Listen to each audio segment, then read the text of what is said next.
Ladies and gentlemen, please welcome to the Tunji Face Show for the second time, Mr. Tunji Okusanya.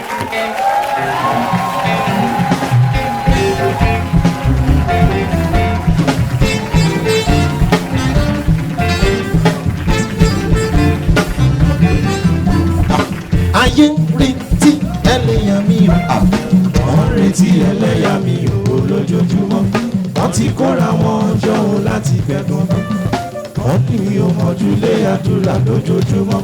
Wọ́n rí mi lọ́nà ilé àdúrà wọn máa gbẹ̀gàn. Wọ́n ló tún ti ń lọ.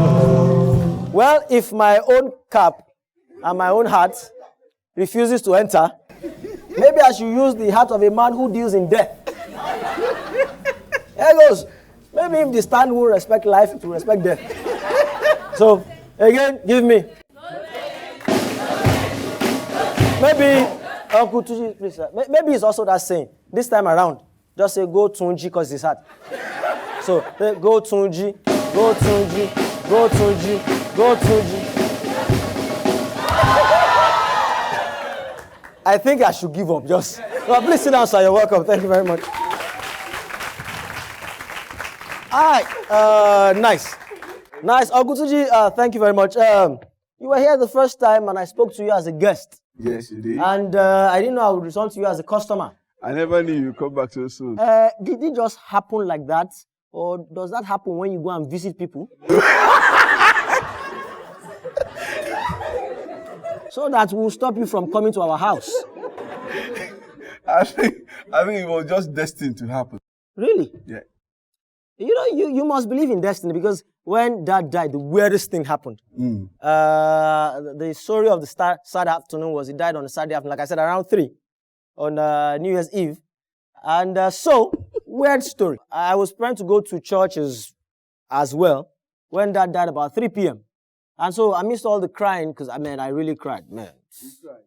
So I missed all the crying. I called him and because they were wondering what was going to happen. And now this is the point where I started to feel like a star. Now this is why you must believe in destiny.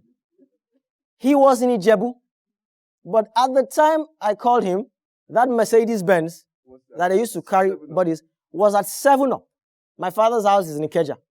At 7-Up. So they were on their way back to the island when I called him. So they were just at the right place where he diverted them to our house. So under 20 minutes after my father passed, my father, who was the marketing manager of Mercedes-Benz, the man who sold Mercedes-Benzes in Leventis Motors to Adekunle Ojora, Lawa Lata, Ebenezer Obey, and all the big men in Nigeria. That guy who loved Mercedes, under 20 minutes of his death, they sent a state-of-the-art Mercedes to pick him up. Now that's destiny.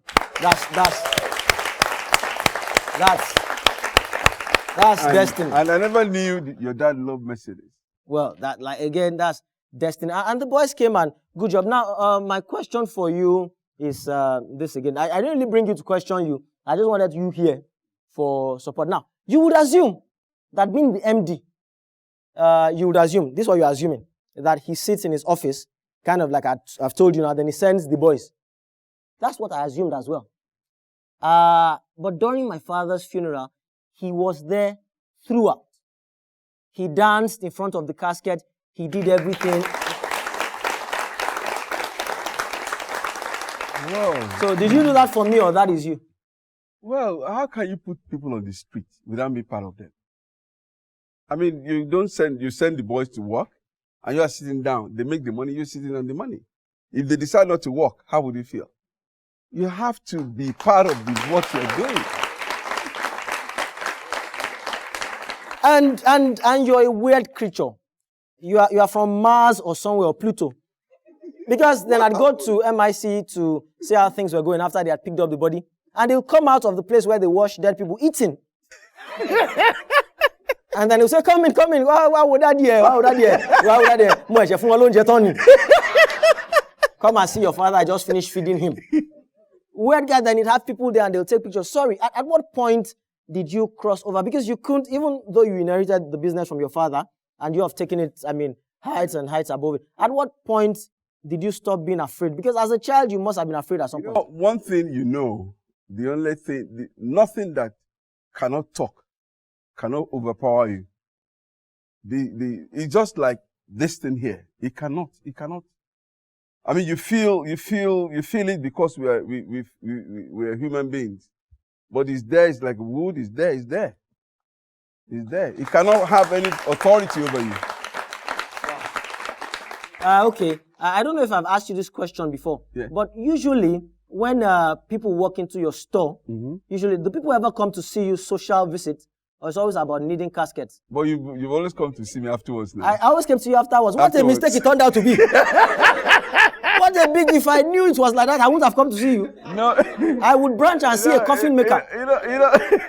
The thing is that, I get to be very, very social now. Anywhere I go, it's something to do with my job. And it just happens. Okay. Do people want you around them? This is how I mean. When they are doing engagements and they are going to do dobale. Because they introduce, welcome Mr. Lagbaja Okonedo, he's the CEO of this bank. Welcome Mrs. Florence Kinikon, she's the CEO. And welcome Tunji Okusanya, the MD of MI's Casket. Who? Seriously. The first thing they say that, what is he doing here? Yes. What is he doing here? I said, I'm a human being. Yes, you are, because you said when we did my introduction recently, and he said to me that he was going to follow us there. And I lied to him that we hadn't chosen dates.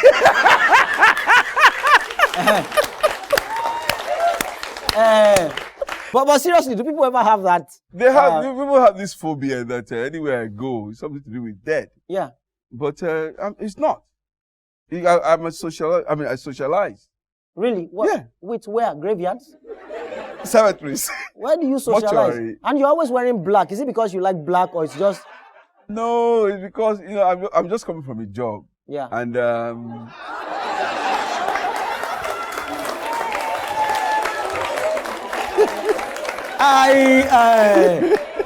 I not tell you people? I hope none of you have shook his hand. Because they are doing bonanza at MIC Casket. Buy one, get one half price. I hope none of you have shook his hand. All right, seriously, Uncle. Like I said, he's a hard worker.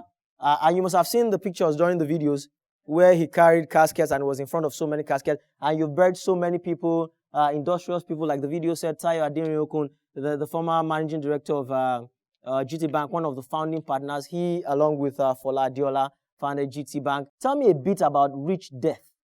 What happens when the rich die? The same thing as what happens when the poor die. Death doesn't have any partition or barrier. Death is death. Mortuary is mortuary. Casket is casket. But the only thing is that if you want them to go, the level of want them to go. You want them to go rich, like your father. Mm-hmm. You want them to go anyhow. Sorry, you're supposed to clap at that point. Rich, like my father, wasn't cheap. Even though he gave me a lot of discounts. A lot of discounts. It was a long way. Yeah. Depends on, but what I believe in, that take care of the person before the person dies, before you start coming to MIC. And another thing I foresee, I do is that whatever you do it very well. I mean, when he started, it was nobody. But everybody comes to him now. Everybody watched the show because he was constantly upgrading himself. When I came here today, hey, wow, it's fantastic. The sound, everybody, it was clean. I knew where we had the last one. So whatever you're doing individually, focus on. Don't worry what the next person is doing. Find your own, we put it this way. Find your own hobby and make your hobby a profession. Yeah. Translation. Before burying people became his profession, yes, he was burying them as a hobby. You must have been a weird child. Did you have any girlfriends? Girlfriends when you were a younger man? Like, hi, my name is Tunji Okusanya. Really? What do you do in your spare time? I bury people. No. At this time, they said, what's your profession? Yeah. I said, I'm an undertaker. Huh? Don't touch me. Don't touch me. But it's just a job. It's a job that you put your heart into. And taking care of the dead makes more in the sense that they're there, lifeless, but you have to cover them up. And it goes to everybody. It's not only the rich. The rich because I do a lot for the poor, but the rich because they put in the papers or they see it on television. But so a lot of people they're very quiet. They don't put it on television. They don't afford to put it on television. So that's why they said, okay, it's only for I'm not for everybody. Cool. Now, I must let you know that he's a very busy man. When I went to see him for Dad's burial, you'd have thought I was the only client in the world. And on screen, these are some of the things that he did during the burial. Just watch it. We have a little video for you.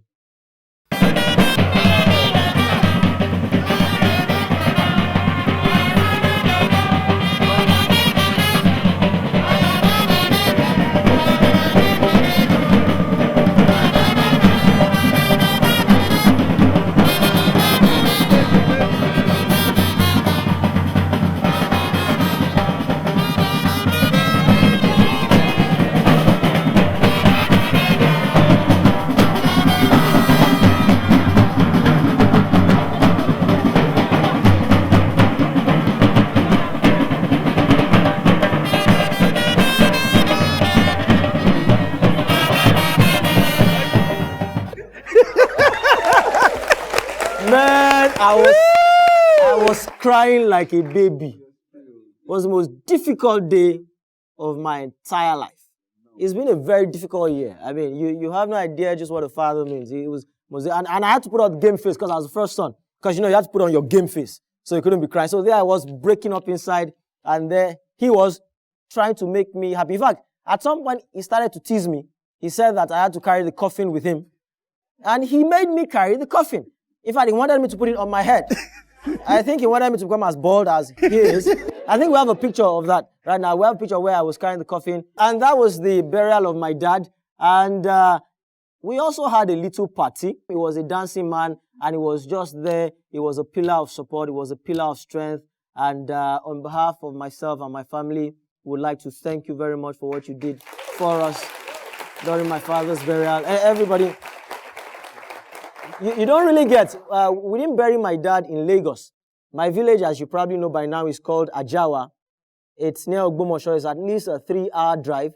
He went with us all the way. He slept over. He did everything, carried that coffin on his head, buried that man by himself. There was one thing I commend this guy for.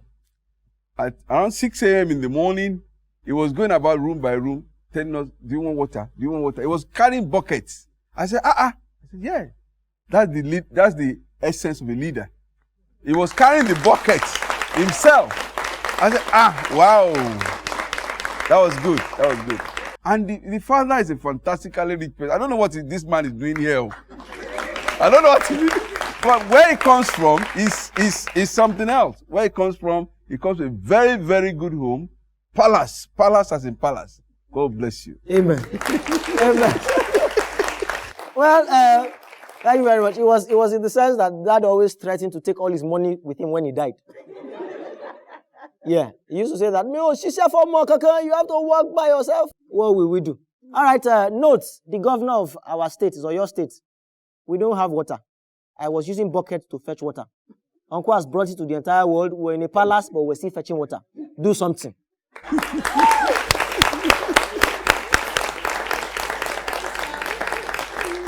Do something.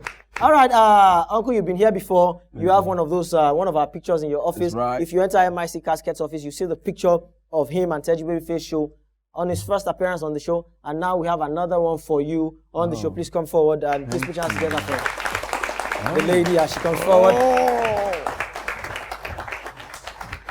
And thank you very much. I mean, this is going to be the second picture. Like I said.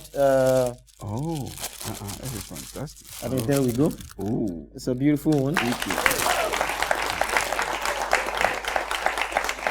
Thank you. All right, hold. Again, I know I've said it on the show, and again, I'd like to thank you on behalf of myself and my family. I know my father would have been very proud. And if you're here and you've lost a dad, can I see you? You stand with me. Stand with me. God bless you. God give you the strength to bear it. God bless you. God bless you. You need a hug. You've lost a father. There's no father to lose again.